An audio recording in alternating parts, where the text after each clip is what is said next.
The Board of Education in Windsor is pressuring one of its members to resign as he sits in a Florida jail, accused of attempting to entice a minor for sex. Fox Connecticut's George Colley joins us now with those efforts and new disturbing details on the arrest. George.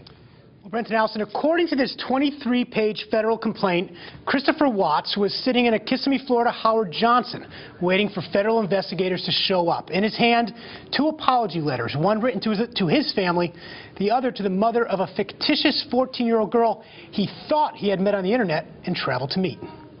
Shocked and disappointing. With a 7-year-old in the school system, Sharon Plummer is a regular attendee to Windsor Board of Education meetings, but this was one she never thought she'd see. A special meeting was called to discuss the appropriate course of action for how to deal with the allegations that member Christopher Watts arranged a sexual encounter with a 14-year-old Florida girl through her father on the internet.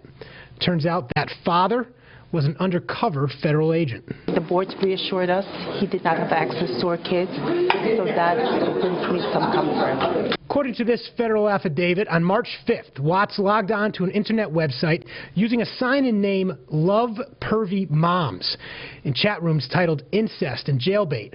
Watts reached out to a user who was offering up his daughter for sex.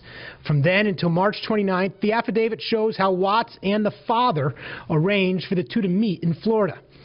In one post, Watts said, "This is my major fantasy, being with a girl younger for some fun."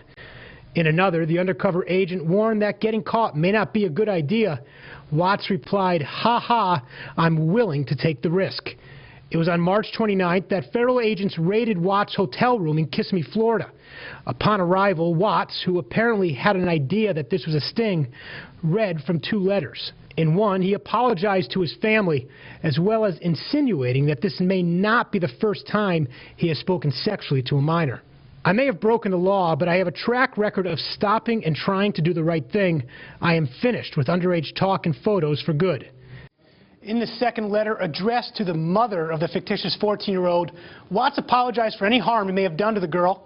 With Watts being an elected official, he can't be fired or removed from the Board of Ed. So in tonight's meeting that took less than 5 minutes, the board voted to request that Watts resign.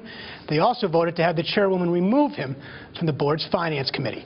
Watts could face a minimum of 10 years to life in prison. To read more, look for Stephen Good's article in the Hartford Courant. I'm George Colley for Fox Connecticut.